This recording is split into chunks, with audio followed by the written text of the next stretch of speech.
It always feels weird standing at the end of this bridge. It's like, I don't know, so open. Intrusive thoughts. No, actually, it's not really intrusive if I've done it before. Like, I've jumped off this bridge like See. twice now. Alrighty. So, hello, General Ellie. My name is Dr. Susan Wu with the General Psychology Division for the Psychology Unit. And today I will be conducting your interview. I know, I'm sorry, not your interview. Your session. Your session My for psyche eval. your psyche eval.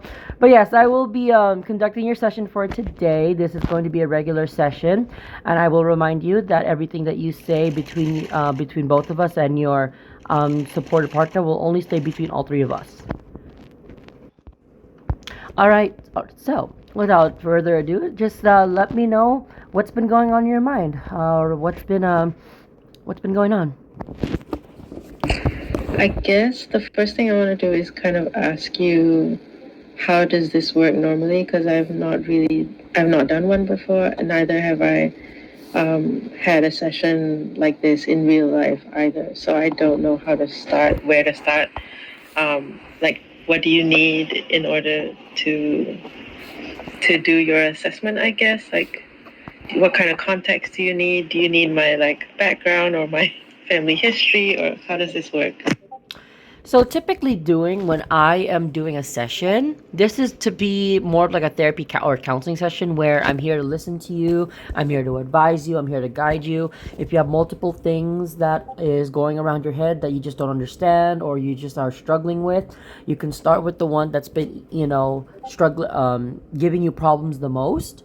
But a session and counseling session and a therapy session, they're a lot different from an assessment.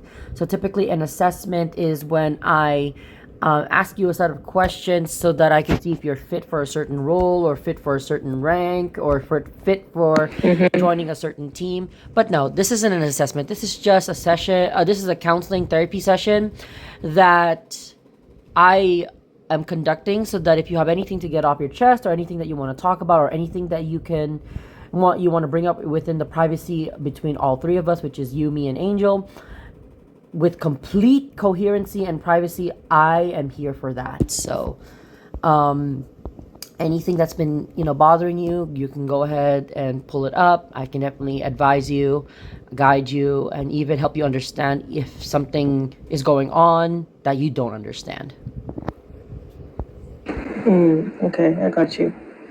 I guess I guess I requested this because um, a few reasons. Number one is most recently there have been a couple of changes that's been going on.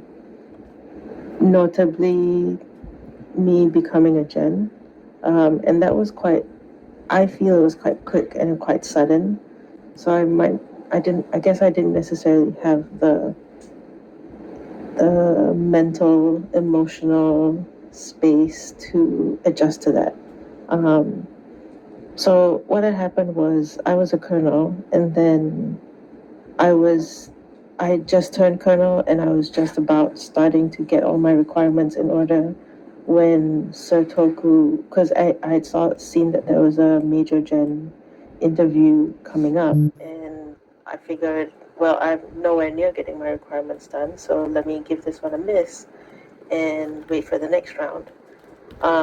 But Sir Toku texted me and said he wanted me to attend this interview, even though I didn't have my requirements done. So I did, and I ended up getting the gen position, to which I'm, I guess I was not necessarily ready for, but I was willing to try. Um, and the adjustment, it's not been impossible, and it's not been extremely difficult. It's just been something that I've had to spend some time and effort into getting used to.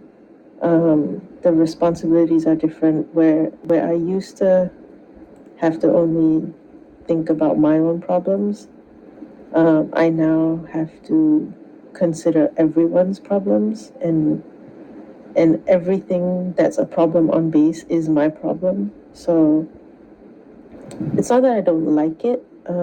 It's just that it's an adjustment. So that's one thing, becoming a gen. And also the things that come with that, like me not knowing if I'm ready for it, and then feeling a little bit of imposter syndrome, and then trying to trying to step into this role where I have to be a leader when I used to be a follower, and having to be strict, I guess, or sorry, one second. No problem. Take your time.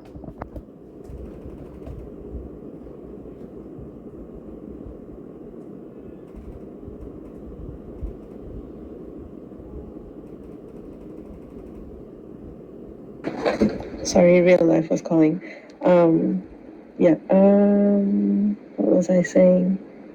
Yeah, having to learn how to be a leader as opposed to being a follower, which I've been all this time, and then trying to be what I think a Gen is, which is somebody who's always calm, collected, but also can be commanding, which I don't necessarily know if I am that kind of person. So it's all of these things that I'm trying to adjust to and get used to. So that's one thing. And then amidst all of this happening, and of course, when things happen, they all happen together. They don't, life doesn't give you a break and let things happen, in good time so that you can adjust. No, it doesn't work that way. It all happens at the same time. So one thing is becoming a gen. The second thing is, I suppose, my relationship with Angel. So prior to becoming gens, we both were in this space where we were, I would say, getting to know each other, but happily getting to know each other. And then it got into, before we became a gen, it got into this point where it was like we're still trying to figure out how we feel. And then I realized that probably I liked her more than I thought I would, because something happened. Wait, I'm trying to recall. Something happened that made me realize that I liked her more than I thought. And then that scares me. Or that scared me.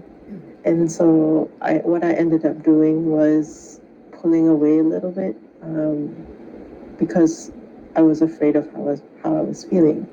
So I ended up pulling away a little bit, and I didn't know how she felt about me, and I didn't know where we stood. So it was weird with us, between the two of us for a little bit, and then it was okay. And then we became gens. And then we both had to adjust to becoming gens and adjust to how our relationship changed as we both became gens. And then things got weird again. it was like, it was a couple of days there, like 3 or 4 days of like wanting to become closer, and then pulling away. Well, on my end, wanting to get closer and then pulling away, and then wanting to get close and feeling like if I get close, it's too much. So pull away. And because I wasn't getting clarity from her on how she was feeling about me, and so I was afraid to put too much of myself into the relationship. But so that was a bit of a turbulent time. But while that was happening, I realized a few things about myself, which made me want to work on it. So where I stand with Angel now is that we're good and we have both communicated how we feel to each other, and try to be realistic about our own flaws, and how, like, for example, for me, I think that I tend to overthink. So if, for example, if Angel's not saying something to me, or she's busy with something, and I don't hear from her, then my mind immediately jumps to like, what's wrong? What did I do wrong? Or is she mad? Or things like that. So overthinking, and then a little bit of like, not a little bit, I guess there's some anxiety there, maybe some insecurity there. Um, so if I had to point out all of my problems to you and summarize them, uh, if I'm talking about becoming a gen, like professionally, I I have, I guess, some anxiety. I have some imposter syndrome. I have some insecurity. And then when it comes to relationship, it's pretty much the same thing. Overthinking, insecurities. Yeah, I think that's pretty much it. So those are all my problems, and I don't know what to do about them. I don't know how to get better. I think with Angel it's a trust thing. Like after we spoke, like very openly spoke about how we were feeling, I got a lot of reassurance from that, and so I feel a lot more secure in my relationship with her now. But I don't know how these issues that I already have is going to manifest in the next time that we hit a rough patch. Yeah. Okay, I see. And yes, Sorry, that was a lot. no. This is what counseling and therapy is for. This is the space where you can express yourself. This is the space where you can feel safe and secure, knowing that no matter what you say, it's going to be heard and it's going to be taken with the utmost warmth and respect. So, this is what I've gathered so far. So, there are 4 sections that I have put it into so that we could do it step by step. Like I say with all my patients, I say step by step is a lot better than taking bigger steps because each step counts and each step shows progress and each step will inevitably, get you to your goal no matter where you start. So, from what I've listened to, the first thing that you are struggling with would be the position of general because the general has a lot of responsibilities and, um, expectations that is expected of you to perform well and to uphold and to keep it grounded, and that is a lot of responsibility that can make anyone feel nervous, can make anyone feel like, oh, if I slip up, like I can get in serious trouble, or if I say the wrong thing, or if I guide a soldier to the wrong thing, I could be in trouble. So that's one. Number two is going to be um, your kind of just like you said, your imposter syndrome with it. I know it's really hard to differentiate sometimes between IRL and then game and then with yourself, but at the same time when we come to get used to that, the more we work on it, the more we can really differentiate between RP and NRP. And that's definitely we can definitely work on. And it may not be as easy sometimes because some people just are confused. Some people definitely will take that into heart. Some people will definitely go so far into the role that sometimes they lose themselves. And that's okay because, sometimes when you lose yourself, you just need a guide to be like, hey, you know what? You're doing a wonderful job. But remember, we gotta go back down to earth and remember that who you are, not who gain you. And then thirdly, the third division would be your personal issues. Like you said, like how you feel, sorting yourself out, and trying to figure out things that is coming along your way, personal issues that you're trying to see for yourself, see who you are, not just who you are, but like how to really kind of go about it, because sometimes it's so overstimulating. Sometimes it's so overwhelming that you look at yourself and like, oh my God, what do I do? What do I do? And then last but not least, it's your relationship with Angel, your partner. I understand that could be very tricky.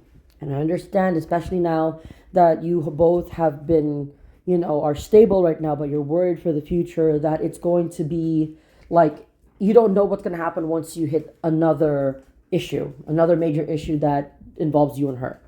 And so far and so forth, you guys are stable and you guys seem to be looking fine, but you're just worried that in the future with responsibilities, with, having the title that you guys have now and making sure that you stay fair, It's like you're thinking like, okay, well, what if there's a problem that involves her and me, but at the same time, let's say it involves her and she needs to be, disciplined, or you need to be disciplined. How will you handle that, both as a general at the same time as partners, because like, when Yeah. partners have this emotional tie to each other, they don't want to punish their own partner. They don't want to go up and say, look, you messed up and I got to discipline you. But at the same time, they're just like, you're my partner, I know who you are, you didn't do this on purpose. So that kind of issue will arise, and you're worried that if that issue should come right before you, how will that affect your relationship? And so I think those are the four aspects that we could work on. But as of right now, in your opinion, what do you think is the most important one that you want to start off with first? Because once we start off with one thing, we'll work on that, and then we will slowly work up towards the other points. And I'm going to be using the pyramid method here. So the pyramid method is basically, it's like a stacking. The bottom one is the biggest one we need to work on. The next one is the second biggest. Third is the kind of just like, it's important, but it's not as bad as you think it is. And the top one is like, I'm worried about it, but I know it's not going to get that bad.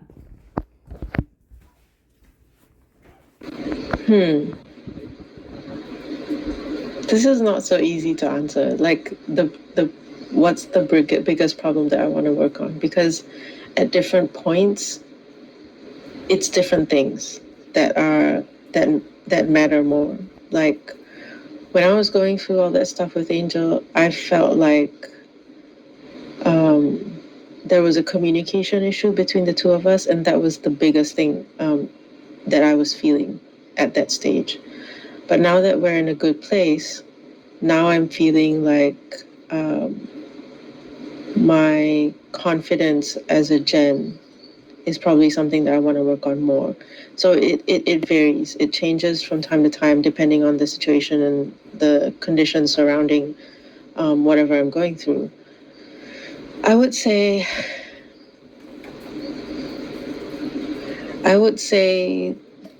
I probably, instead of wanting to work on external factors like how I how I conduct myself as a Gen or how I communicate with Angel, I probably would want to work on myself first, because I feel like if I work on that and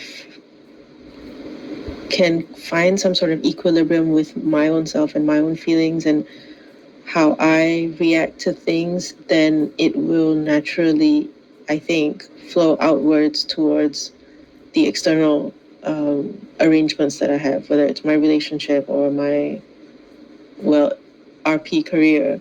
So I feel like I want to work on myself before I start to think about how to tackle external things. Does that make sense? Yes, so you basically want to do self work so that when you know who you are, when you are so confident in yourself, that it will, like, kind of just like, it's like a river. You remove one blockage and fix that one part, and the rest will flow easily. Exactly, exactly. And I think that a lot of some of the issues that I have are okay, because as much as this is RP, right? I'm still a real person and I'm still putting myself or pieces of myself into this game. So however I act, speak, behave, it is more or less um, a reflection of who I am in real life. So the issues that I have in real life are the issues that I have in this game in terms of self work. So I guess I guess part I guess part of me has known that I've had these issues in real life too. It's just that I've never taken the time to work on it. And I think a lot of it has to do with the way I grew up, because I'm Asian, so I grew up in an Asian family, and there are stereotypes about Asian families, and some of them are true for me in my case. So like growing up, I always had a pretty overbearing dad, and he was head of the household, so everyone had to listen to him. And if he got mad, then it was all of our faults. Um, when I say our, I mean my mom and me and my two sisters. So I think the way that I grew up was learning how to repress how I was feeling in order to adjust and accommodate to how my dad was feeling so that he wouldn't get angry or he wouldn't fly into a rage because he was quite temperamental. And so how I think how that manifested into me as a person today is it's hard for me to open up.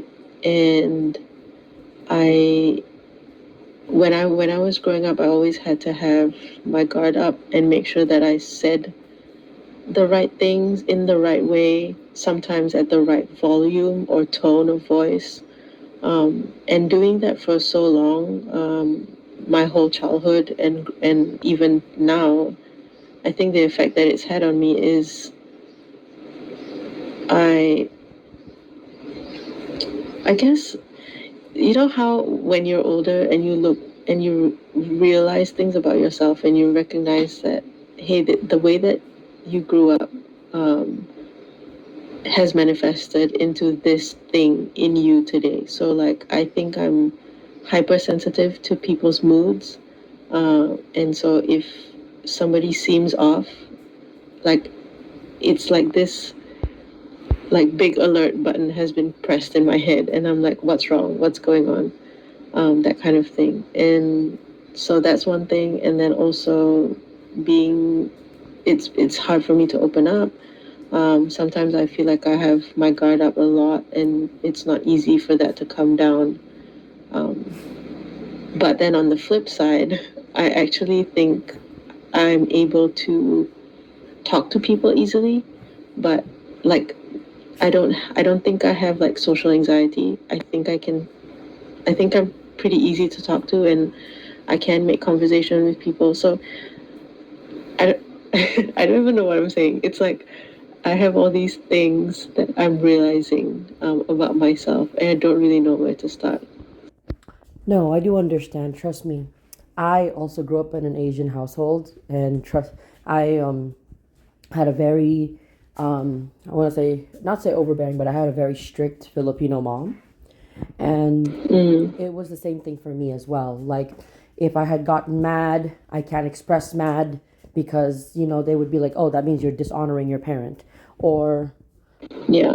if if I'm being defiant, defiant would be seen as like, oh, standing up for yourself, or saying, oh no, that's wrong, or saying Yep. like, oh, Yep. like if you ever, question the parents' teaching, or the parents kind of just like yelling at you, then you're saying like, oh, you're being disrespectful, you're just not. So I too have learned that, to suppress what I think, to suppress what I feel, because either way, they're not going to listen. They're just going to take it as like you're disrespecting me. I'm older than you. You should listen to your elders, so on and so forth. Exactly. But one thing I could tell you is that, especially growing into an adult and going through that developmental stage, is that when our brains develop, and especially with a cultural difference, I've noticed that growing up, Asian parents typically start giving you a little bit more freedom because they say, oh, they think like, okay, so she's grown up or he's grown up, my child has grown up, and my child has all the lessons that I've taught them. Now let me see how they handle that as an adult. I'm not going to really say anything to them. I'm just going to be like, okay, well, that's your responsibility now. You did this, you did that. So if you start standing up for yourself, not say start standing up, but when you start talking to them, they're not going to treat you like the small child that you were. They're just going to look at you and be like, I taught you that when you were younger. That's your fault.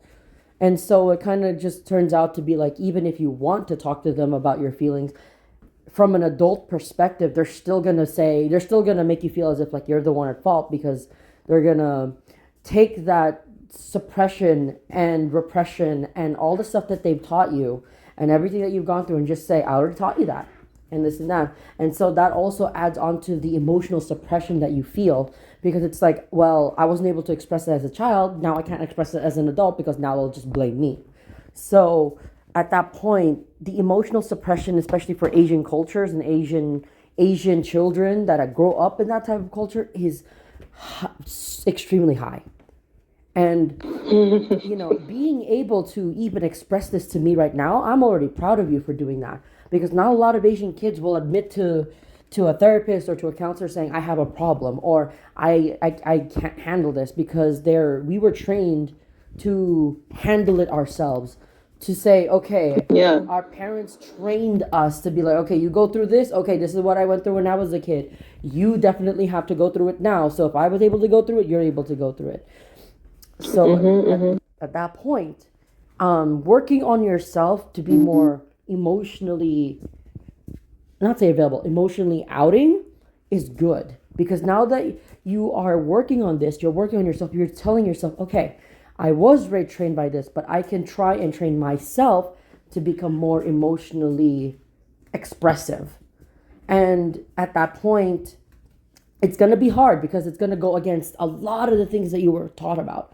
But being able to express emotions, not in a volatile way, but in a way that's like someone could understand. Like if you're mad or sad or angry, or if you're annoyed, or you just want to express something that makes you feel hurt, especially when it comes to the social aspect here. Like you said, yes, it's RP, but we are still real people at the end of the day. We still need someone to tell us, or to go to say, I feel like this, I feel like that. Can you come and just listen to me and just be there for me? Even whether it's NRP or RP, we are still human beings. You are not talking to an NPC. You are not talking to an automated AI that is supposed to give you responses. You're talking to real human beings behind the screen. They have their own issues, their own problems, and you are no different. You have your own issues, you have your own problems. You are your own person. And to come here and talk with me about this, you've already made the first step, is to come talk about it. That's always the first step. Come talk about it. And I'm not saying express it, all of it now, this and that. No, let's take baby steps. Let's take baby steps.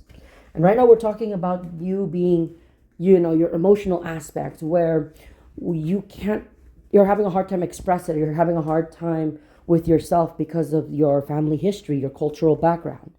Well, we can definitely work on that. We can do exercises, we can do activities, we can do all sorts of things that can help work and develop your emotional expression.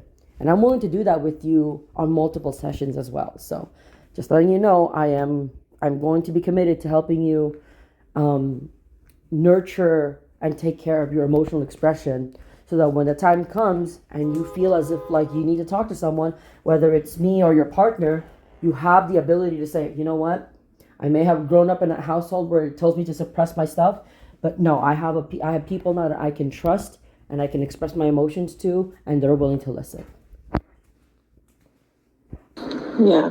Yeah, definitely.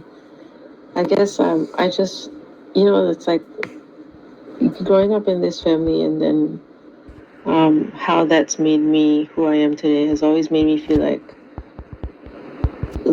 I guess not normal, in the way that I react or behave, or not a whole lot, just a little bit. And like a part of me has always been like, okay, I just want to be expressive, or I just want to be emotionally mature. I don't know. I don't know if emotionally mature is the right word. Emotionally stable, I guess, like everyone else. But then as I grow up, I'm realizing that's not right either. Like it's not it's not that I'm emotionally unstable and everyone else is stable. I'm sure everyone has their issues, and so I just need to figure out what works for me, and what the pace that I need to go at, and then work towards that. Yes, and I believe that that's definitely something that I can help you with, And especially now that you mentioned your own pace. As you know, in a typical Asian household, when you say, I want to go on my own pace, it equates to one of three things. One, you're lazy. Two, I didn't train you to be like that. Or three, how can you keep up with everyone else if you're just going to, quote unquote, go at your own pace? Yeah. And so, those are a lot of the times, and especially in Asian cultures, they don't want to lag behind. They don't want to feel as if like they are, you know, like okay, if you see everyone learning how to write cursive, they want to go be above and beyond, saying, okay, don't just write cursive. I want you to write paragraphs. I want you to write essays. Or if they see someone playing basketball, it's like, okay, if you want to play basketball, then you already gotta be in the junior leagues. You gotta be part of the school team. You gotta make a record for yourself. You gotta play multiple games. You gotta make sure you know how to shoot this and this and that. So a lot of the times, Asian culture loves to be above and beyond and loves to do the extraordinary. And yeah, sure, that could be fine for some people, but a lot of the times they don't understand the fact that the effort that they want us to put in doesn't match the way we want to go in our pace. Like, let's say, for example, you want to become an artist. You want to, take things slow, draw things slowly, get to know the use. But if someone's, let's say your parents see you and they're like, oh, why are you just drawing a hand? Why are you just drawing an eye? You need to start drawing the whole body. They want you You're to. about to push her off the runway, Angel. She's about to fall off the runway. Don't worry, don't worry. I was just like, huh? No, but yeah, no, I get what you're saying. I don't think that I don't know. I guess you know how the stereotypical Asian family is. I don't think I'm quite there. In my case, there are elements of it. Angel, I'm gonna punch you. There are elements of there are elements of a stereotypical Asian family in mine, but not everything. Not like oh you have to be a doctor, a lawyer, whatever. No, I didn't have any of that. They let me be whatever I wanted to be. It was just the way I grew up. I think makes me makes me question if the way that I'm conveying my emotions, whether it's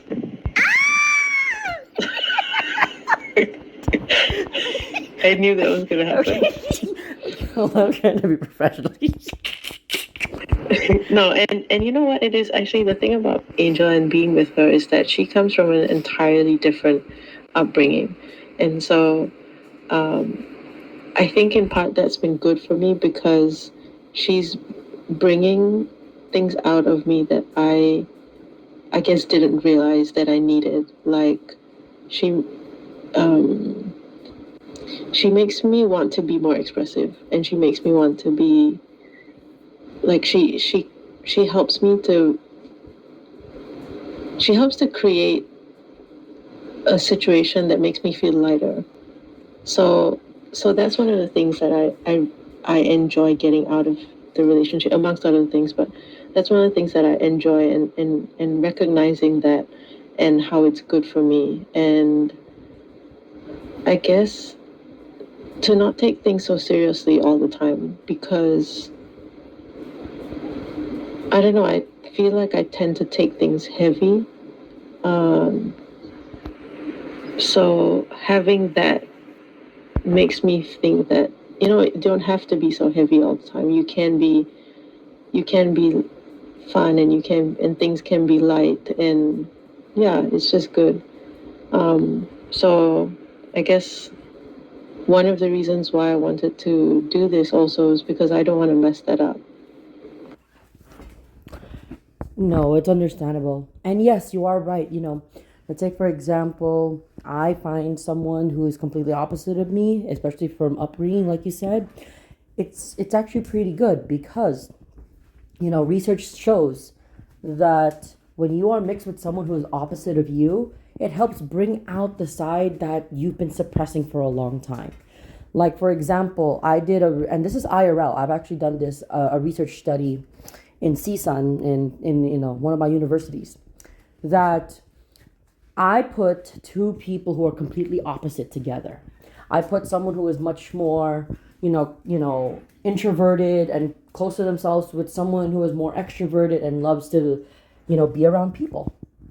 And I put them in a room together, and I just told them, all right, you guys have about like 30 minutes until the professor comes. Some of the students are going to be late. And when in fact, I'm just putting them in the room together alone, just to see how they would interact.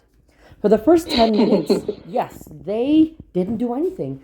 But then for the rest of the time after that, the extroverted person started talking about art, started talking about video games, started talking about, how should I say, about comic shows like DC and Marvel. And I noticed that the introverted person actually started talking with the other person, and not just talking but full on conversation, like, oh, you like DC, oh, you like Marvel, oh, you should check out this comic, check out that comic, or check out this video game, I play this video game. And they start talking, saying, oh, you played that video game, oh, let me add you on Discord. And I noticed that, in that conversation, it came up, the introverted person said, yeah, I wasn't really allowed to do this because my parents thought that it would incite violence with me, that it would spark, like, it would destroy my creativity and stuff like that, that it would cause me to be like stereotypically, like, oh, like, not to study and this and this and that. And so when that happened, I noticed, like, the suppressed and repressed activity or longing and liking came out of that person because of another person who was completely opposite of that person. And I told myself, wow, that actually could be very therapeutic, because you don't know a person's life until you actually get to know them. You don't know a person's life Yeah. until you get to know who they are personally. And when that happened, I was so amazed. And I could see the same thing happening with you and Angel.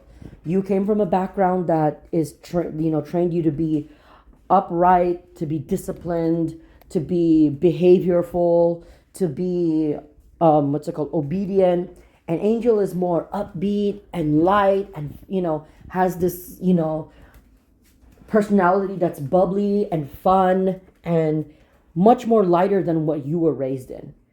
And I think with good communication, and with and which you have now, good communication, patience, and kindness, I see that she is going to bring out a side of you that you didn't even know you would be capable of having, or at least developing a side of you that you had but was repressed or suppressed because of the fact of your upbringing in the Asian culture. And I think that would be very, very helpful, because when you just start to discover things about who you are, and you have someone like Angel who's upbeat and will support and, you know, back you up on your goal or back you up on what you want to do, that's That's so definitely cute. going it,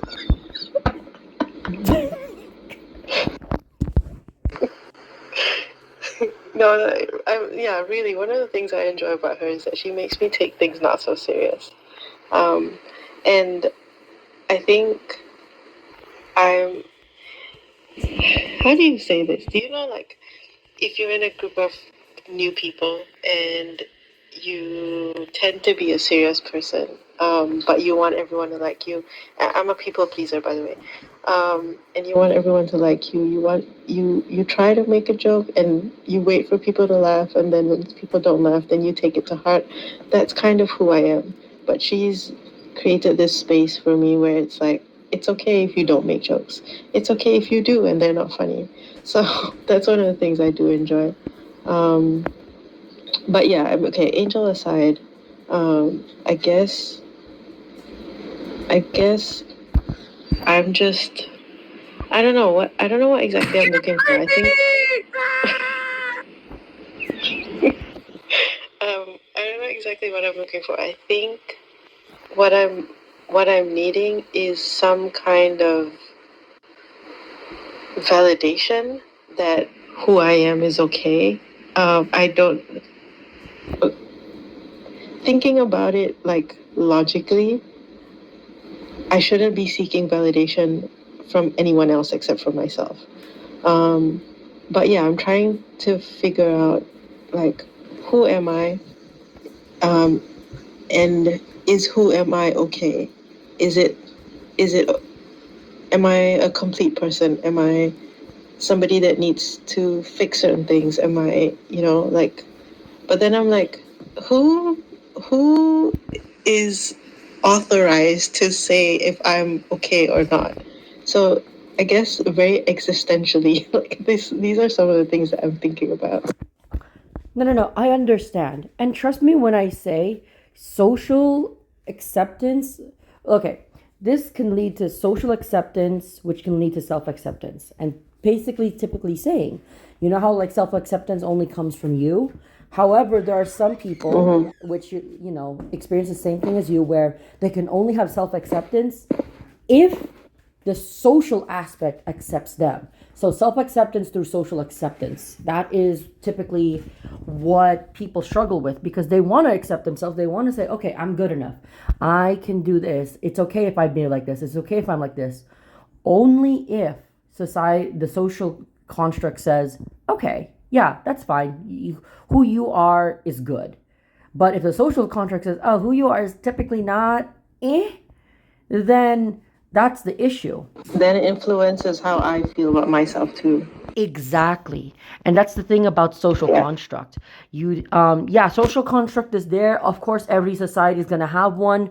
But to self accept yourself, that is what you need to look at and stick to. It's like saying, yes, you're a people pleaser, but at the end of the day, it's saying, I don't want to be a people pleaser for myself. I don't want to people please so others can accept me. I want others to look at me, and if whether they accept me or not, I accept myself. I accept the Yeah, fact that I'm exactly. this. I accept you. I don't accept the fact that you just let me fall through the mountain 3 times. How You was I didn't supposed even to stop jump. you? How was I supposed You're to stop supposed you to be my though? ride or die. No, it's funny because I got that on body cam. It's freaking hilarious. Can you send me that part? Just Yeah. the parts where she like I'm right fell here. off. Come on, we about to do it together. No, I got it twice. The first time she accidentally fell. I'm The right here. second one, Wait, are we really doing it? Are we not you tasing me and trying to kick me off the bridge and it not work?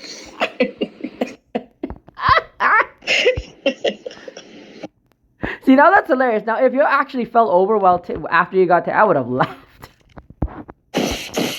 No! Too late. You're too late. She done try and push you off. Look, she done try and push you off. Girl, no! Ah!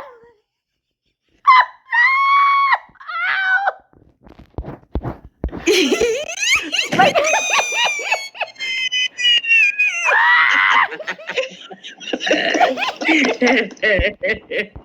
Actually, this is actually really fun. I love doing this, but I always struggle going back up. girl, I got on all Angel, on show me body cam where. too. I got both of y'all.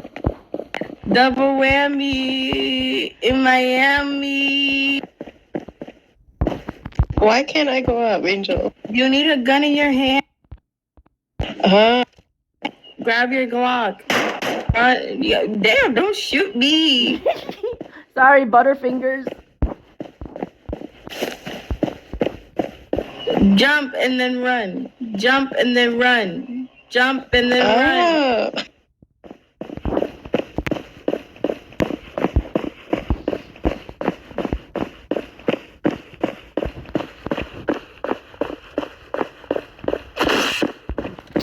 Good job.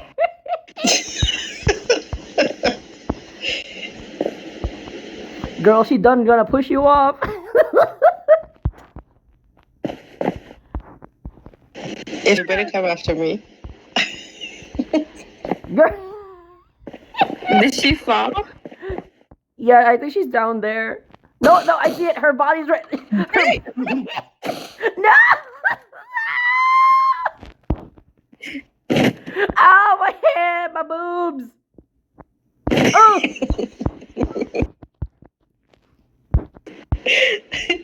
Not Rib Susan doing the sound effects. I got this all on body cam too. It's freaking hilarious. I guess I don't know where to start, and I don't know what to start with. And yeah, I'm just in the 10-15 minutes that we talked, it's not even everything. And I guess what I'm trying to do is here's everything. What do I do now? Is basically what I'm trying to say. let's start with something, because I know you said it differs, but I think the most important thing that I've been seeing here is the importance of self acceptance for your own, not accepting not accepting yourself because society accepts you, but accepting yourself because you want to accept yourself.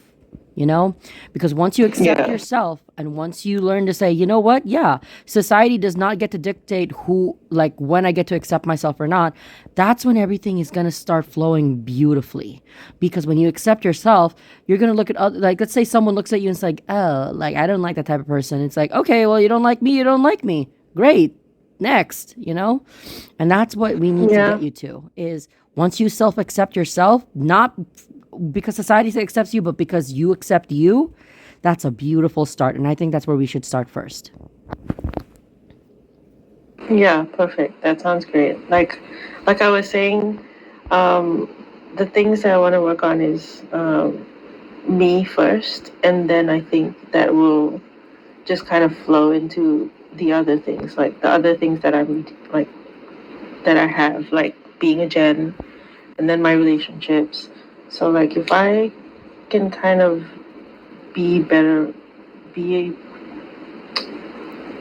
feel more stable, I guess, then the rest will come in its own time, I think. Yes, and I think that's absolutely wonderful. We'll definitely do that.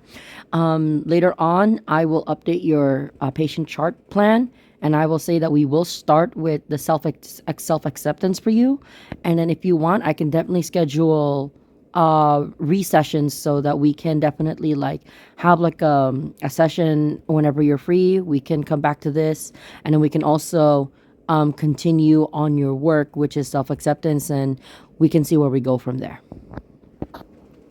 How do you even start though? Like, what do you do? Like, what do you tangibly do to be like, okay, this is an aspect of myself that I don't necessarily like. I'm going to work on that. Or this is who I am and this is how I behave. And it doesn't matter if people like me or not. Like, how do you even start to be able to accept within yourself?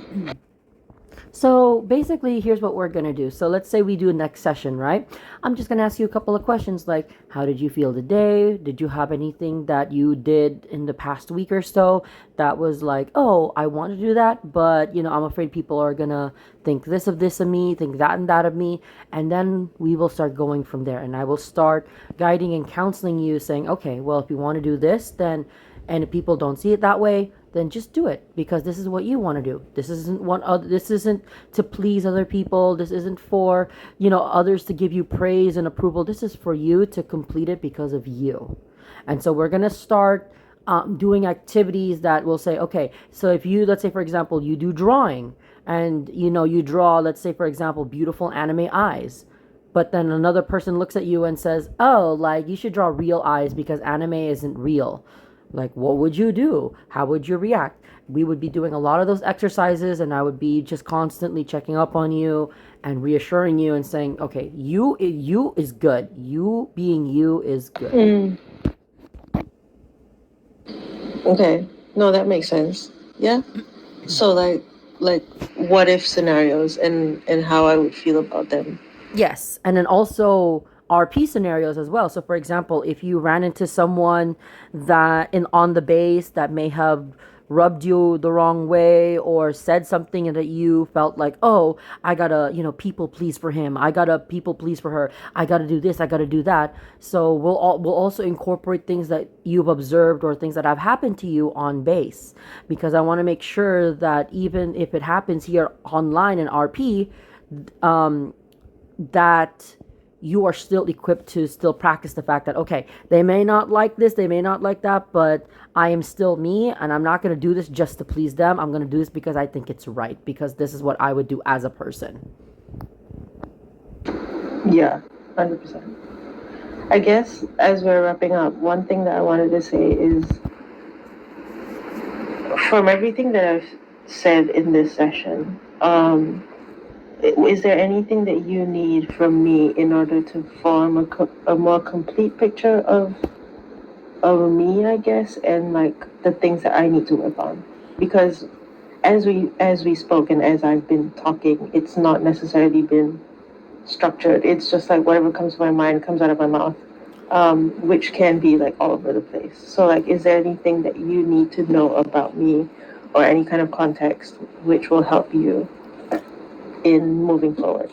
See, absolutely not, because here's the thing: psychology, therapy, and counseling, it is extremely fluid. It's like water. You put water in a vase that's circular, water will become circular. You put it in a vase that's square, it'll become square. The way that you have told me things just now, and the way that we structured it, and the way that we analyzed it, talked about it, and moving forward, decided what we're gonna do, that is exactly what we're gonna do, because that's exactly how the human mind works. It's not going to always be steady. It's not always going to be stable. It's not always going to be, okay, I want to talk about this, I want to talk about that. Or it's not always going to be, okay, I know what I want to talk about. It's going to be different for every person. And that's how we're going to do. We're going to be doing the water-based method. So the water-based method is basically saying, like, if what you're thinking about is a circle, then we'll do the circle. If what you're thinking about is a square, it's a square. It's whatever is on your mind that is making you struggle the most is what we're going to work with. And what we're working with right now is your self-acceptance for you and who you are. And I think that's going to be the first step in our work. Okay. Yeah, no, that makes sense. Yeah, because I'm like, even before coming into this, I'm like, where do I start? What do I talk about? Like, do I talk about what the most recent issues have been, or do I like analyze who I am and try to put that out for you? Or like, yeah, didn't even know where to start. So, so as we began, I was just like, okay, whatever comes to my mind, I'm just gonna say it. No, you're good. You're good. We had our analysis. We had what we were going to work on. And now we've got our first step. And we're going to work on that first step. All right, perfect. Thank you so much. I appreciate you taking the time. Of course, anytime. And just let me know if you ever want a recurring session, just let me know and I will set up that date. I will set it up in the chat and we'll have it. Okay, cool. I do think I want more sessions just because I don't feel like I'm done yet. Like, just because I spoke about it doesn't mean like it's gonna be fixed. So well, not fixed, but like be improve. So yeah, definitely more sessions. No, that's definitely understandable. Don't worry. And yes, I can definitely do a recurring session. So yeah, I will definitely be doing that, and I will put the kind of just like the loop symbol underneath your patient session request, so that it can give me a reminder that you do want a recurring session. So I'll definitely be doing that. Okay, great. Sounds good.